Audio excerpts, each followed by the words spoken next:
Bonsoir à toutes et à tous, bienvenue sur 8 Mont Blanc. C'est parti pour 45 minutes accès direct, votre rendez-vous quotidien avec l'actualité et l'information. Au programme ce soir, un zoom sur la 25e édition de la journée mondiale de lutte contre la maladie d'Alzheimer avec Guy Bacou et Marie-France Seux. On restera dans le domaine de la santé avec Monique Nem, la présidente d'Arc-en-Ciel qui essaie de réaliser le rêve d'enfants malades. Et en fin d'émission, Cécile Castagnier viendra nous présenter Mandel Sardine, son concept store réservé aux enfants. Mais vous en avez désormais l'habitude, c'est l'apparition de Fanette. Pour Salut Seb. les titres du JT. Salut Fanette. Alors on commence ce journal, les titres du journal, avec un sujet qu'on a énormément traité, que ça continue, la fusion hypothétique entre la Grande Annecy et la communauté de communes des Sources du Lac. Voilà, en fait, trois communes, trois maires en tout cas, dans la communauté de communes des Sources du Lac, donc à savoir La Tuile, Faverges et Doussard, veulent fusionner avec le Grand Annecy. Par contre, les autres maires du bout du lac ne veulent pas. Le préfet a organisé une conférence de presse hier. Il est jusqu'au 20 décembre aux communes pour trancher. Donc on fera le point de tout cette... On a répété tout à l'heure en rédaction imbroglio. Imbroglio, voilà. Et puis le retour sur le devant de la scène, une course automobile mythique. Oui. Alors, ça tombe bien, on parlera aussi du troisième et dernier épisode de la série de Jean-Paul sur le vignoble féminin, mais on parlera aussi du retour de la montée des légendes. C'est une fameuse course de côte au niveau du col de la Faucille, l'une des plus belles routes d'Europe. Donc ça se passe ce dimanche avec 40 avec du lourd. Alors tu le sais sûrement mieux que moi, donc une quarantaine de pilotes dans des voitures assez incroyables. Donc un beau moment. Fanette, tu restes avec moi. On va enchaîner avec la revue de presse. Ce soir, tu as choisi de faire un gros focus sur un seul article. J'ai fait une petite revue de presse les bouquetins qui vont être suivis à la trace. Voilà, c'est une initiative qui va intéresser les amoureux de la faune de montagne et c'est à lire sur le site internet de Montagne Mag.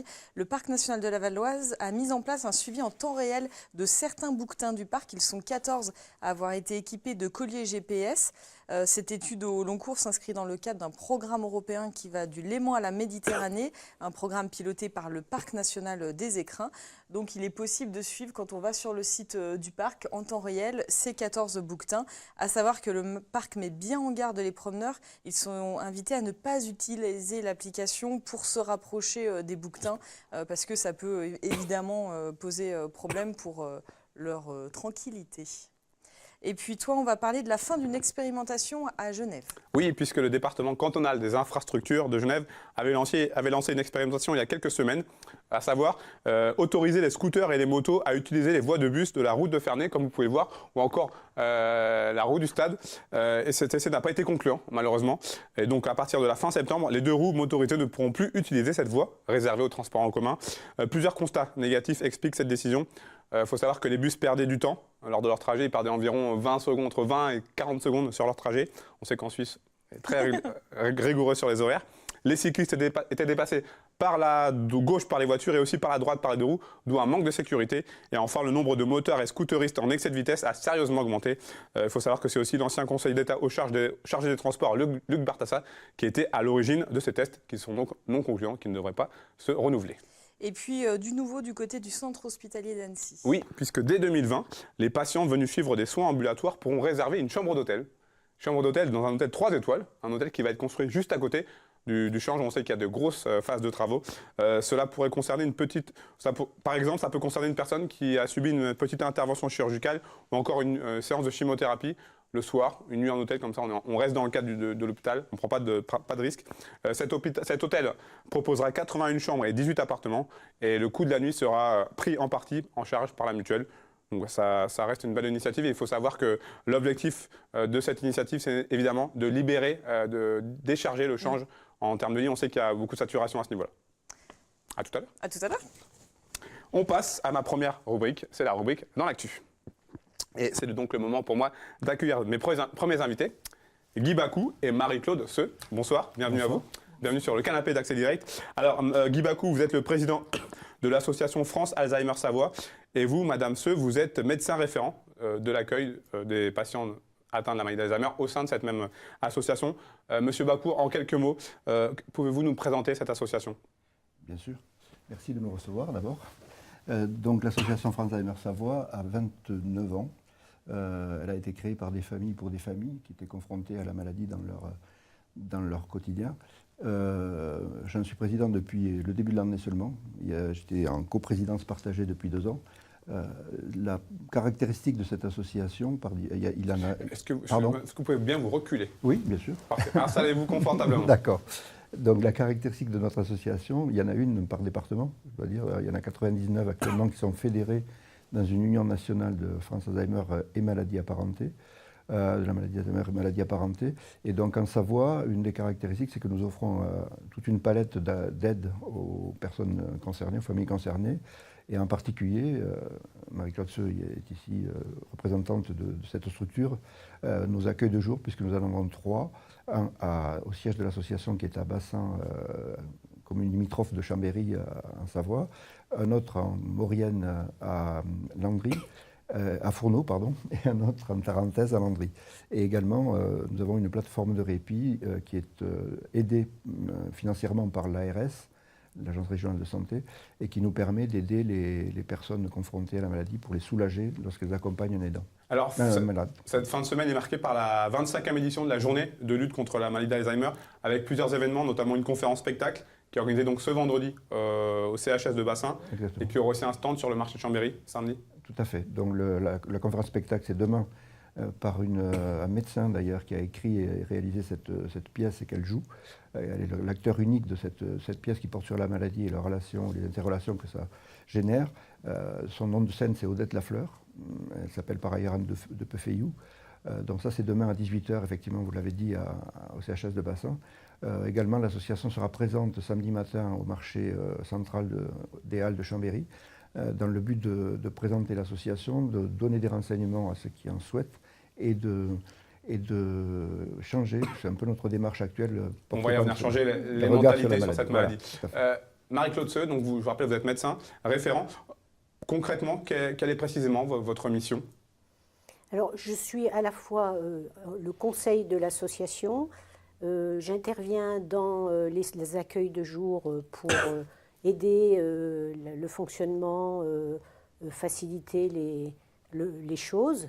Je suis en quelque sorte là pour aider et que les choses se passent le mieux possible dans toutes les aides qu'on peut apporter aux familles ou aux malades. Est-ce que les patients atteints de la maladie d'Alzheimer demandent un encadrement ou une attention particulière?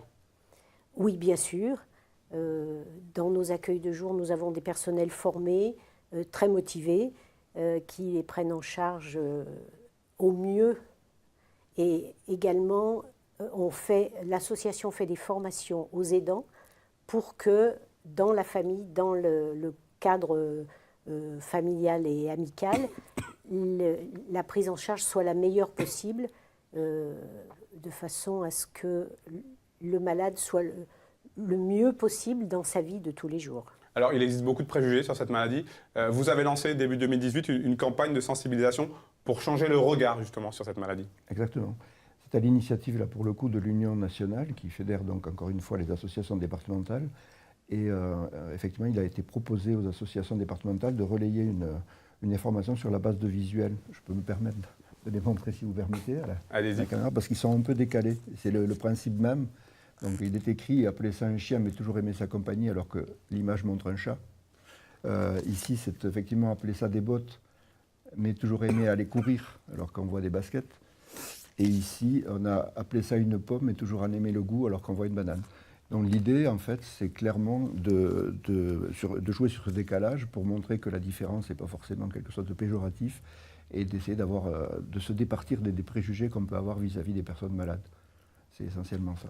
Vous qui côtoyez les malades, vous sentez aussi ces idées reçues, ces préjugés qu'on peut avoir? Énormément, oui. Toutes les angoisses des familles face à la maladie et des patients, parce qu'ils sont le plus souvent conscients de leurs troubles. Et l'objectif, c'est qu'ils soient bien dans le moment présent. C'est ici et maintenant. Peut-être qu'on aura oublié ce qu'on a fait il y a 5 minutes, mais dans le moment présent, on est bien. Et toujours se souvenir que le malade, même s'il a des troubles de mémoire, il garde la mémoire des émotions.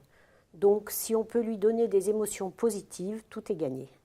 Est-ce qu'on connaît le nombre de personnes atteintes de la maladie d'Alzheimer aujourd'hui en Savoie? Alors, sur le plan national, on a le chiffre de 900 000.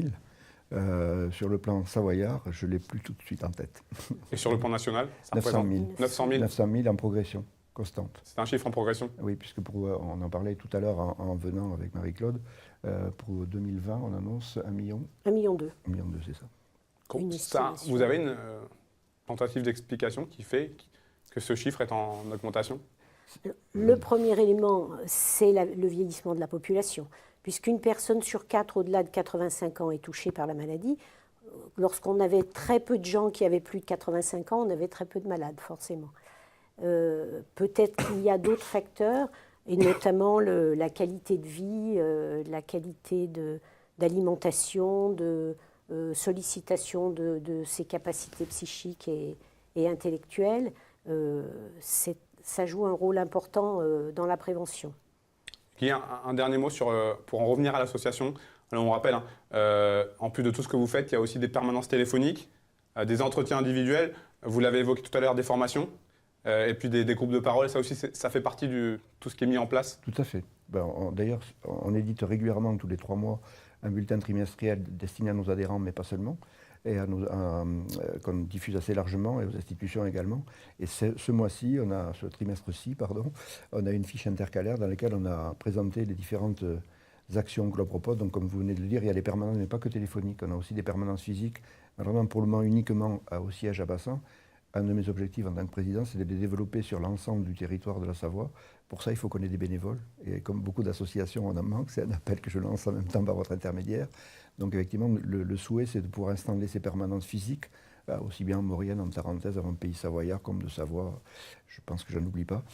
Et sur le territoire d'Aix-les-Bains aussi. On a quelques référents, mais par ailleurs, on fait des cafés mémoires également, avec la présence de psychologues. On anime des cafés mémoires 1 fois par mois dans plusieurs localités. Et puis, j'ai omis de vous dire que dans le cadre de cette semaine-là, qui est focalisée sur le 21, la journée mondiale, on a effectivement toute une équipe de bénévoles, une trentaine au total, qui depuis lundi d'ailleurs, quêtent sur la voie publique avec l'autorisation de la préfecture, bien évidemment, et c'est dans le cadre d'un mouvement national. Je l'ai moi-même fait avant-hier, je le fais demain matin. C'est noté. Merci beaucoup, en tout cas, pour votre venue sur ce plateau, et puis bravo pour ce que vous faites. Merci à vous. Je vous invite à rejoindre la régie. Avant de prendre en Skype M. Marcello Ronquetto, je vous propose de regarder la bande-annonce du Royaume du Web, un festival qui aura lieu à Palexpo. A tout de suite.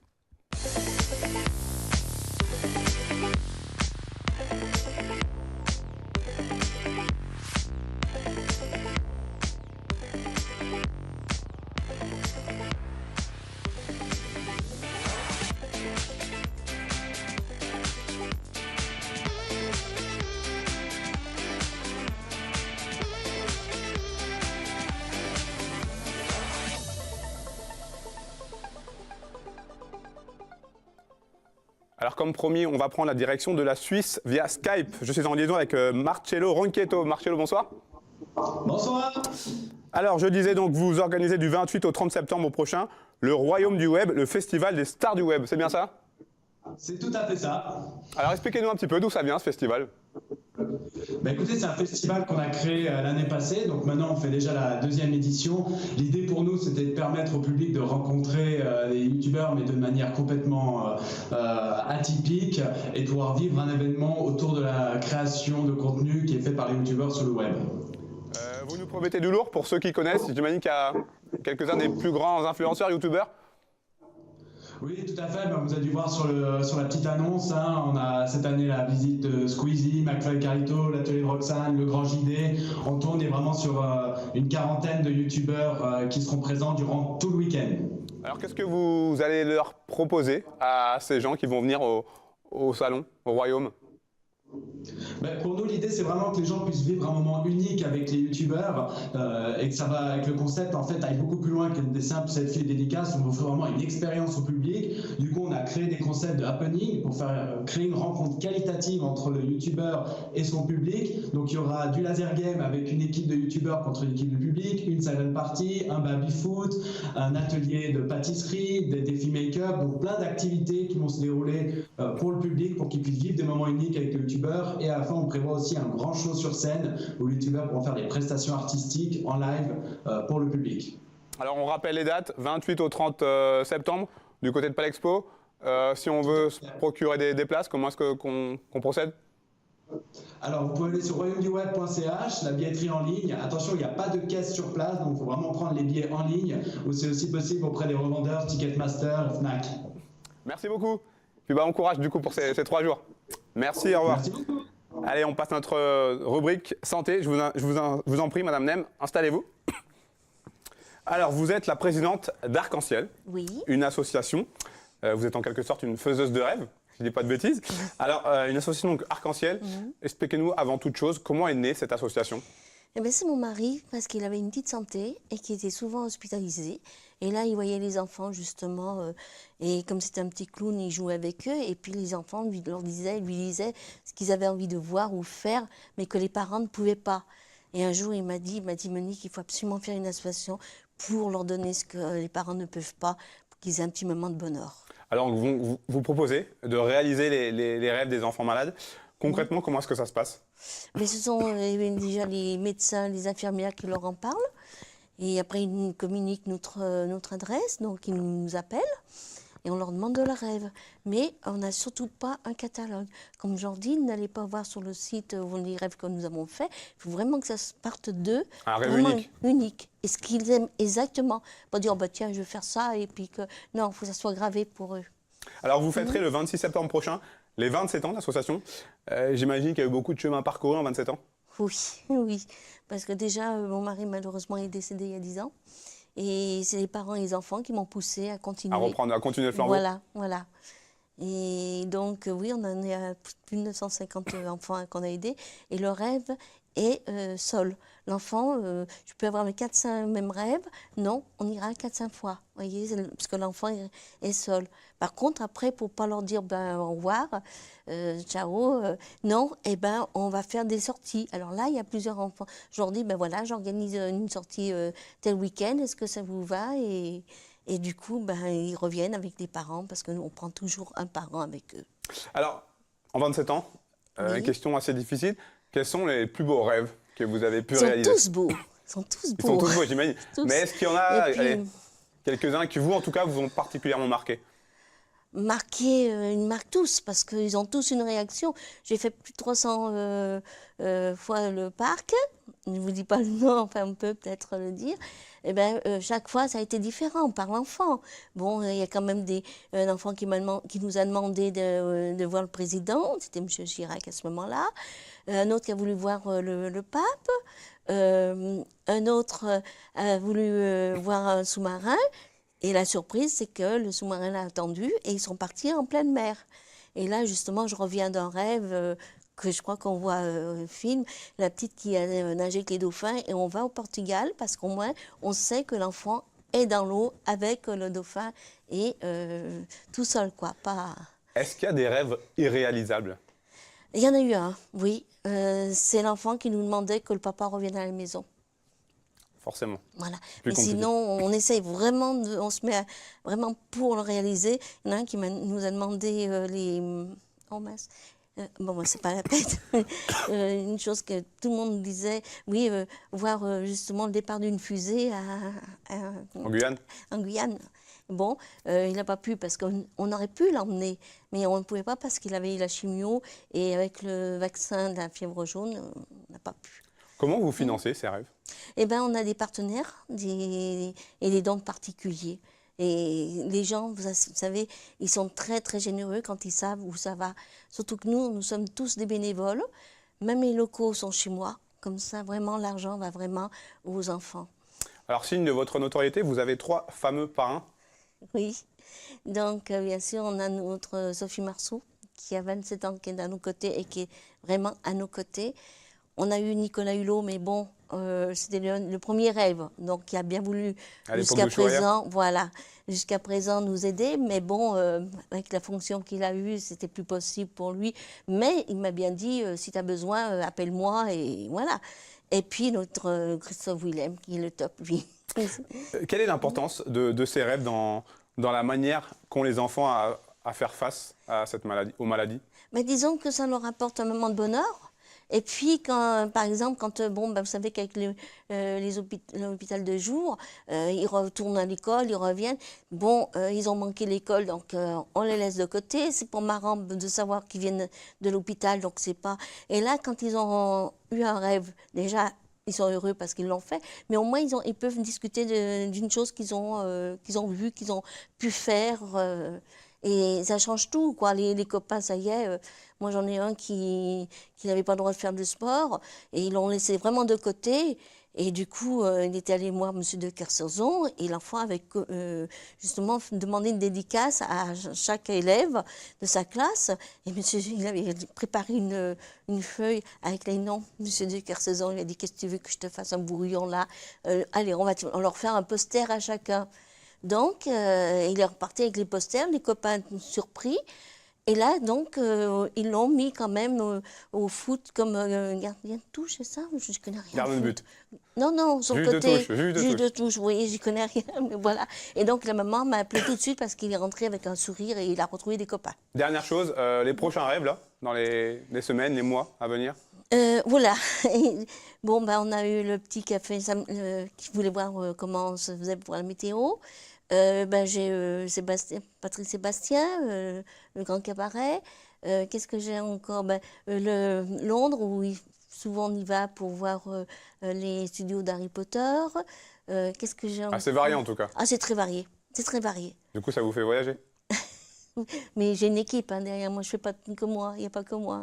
Merci beaucoup en tout cas, C'est moi qui Monique vous Lem. remercie. Merci. À bientôt et À un bientôt. beau combat. Et j'espère qu'il y en a du monde pour notre assemblée générale le 22. C'est un appel. Merci beaucoup.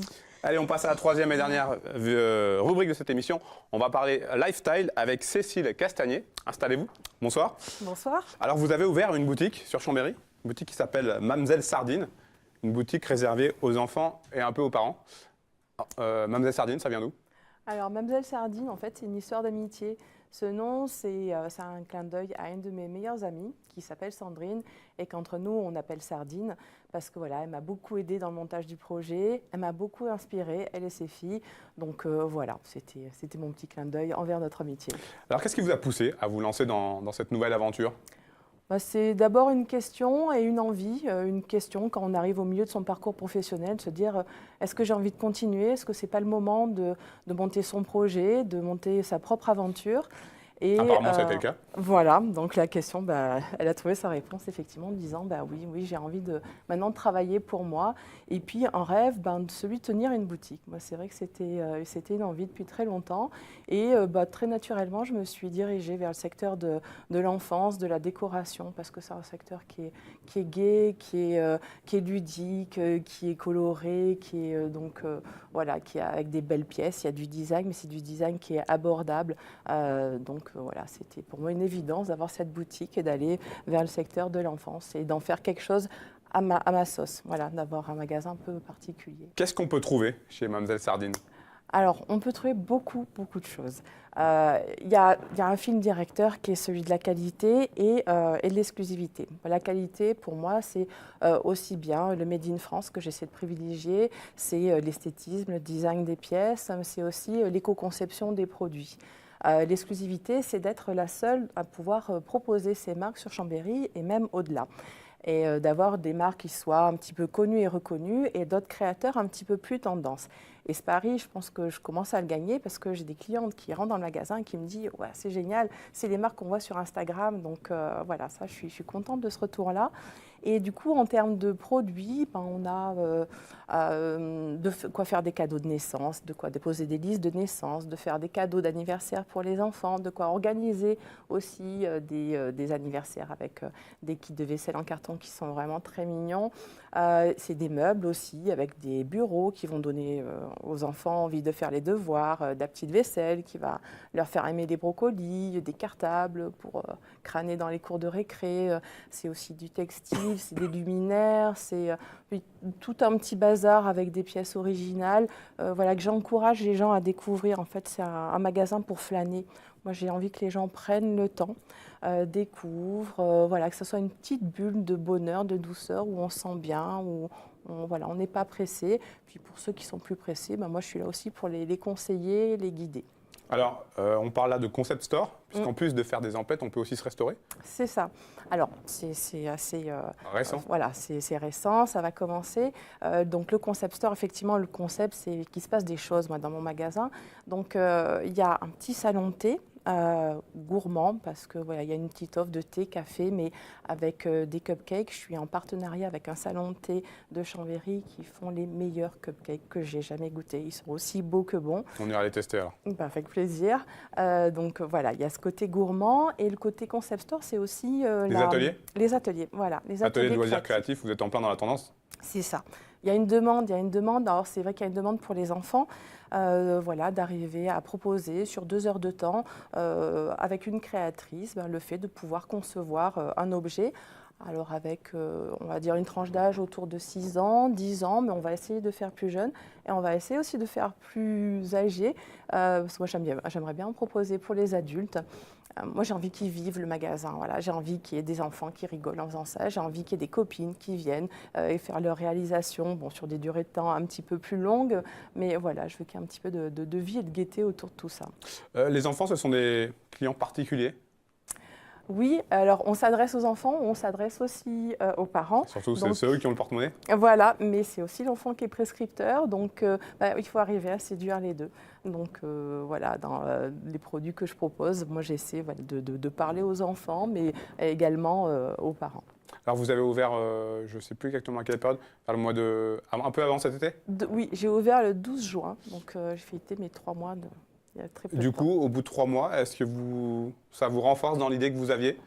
Oui, parce que, en tout cas dans le contact du métier, moi je suis vraiment très heureuse parce que je rencontre des gens, je discute avec les gens, j'ai des très bons retours des gens, donc voilà, ça me fait plaisir d'entendre des gens qui disent qu'il manquait un magasin comme ça à Chambéry, qu'on se sent bien dans le magasin, donc bon là je me dis, j'ai réussi cette partie-là du pari et j'en suis heureuse.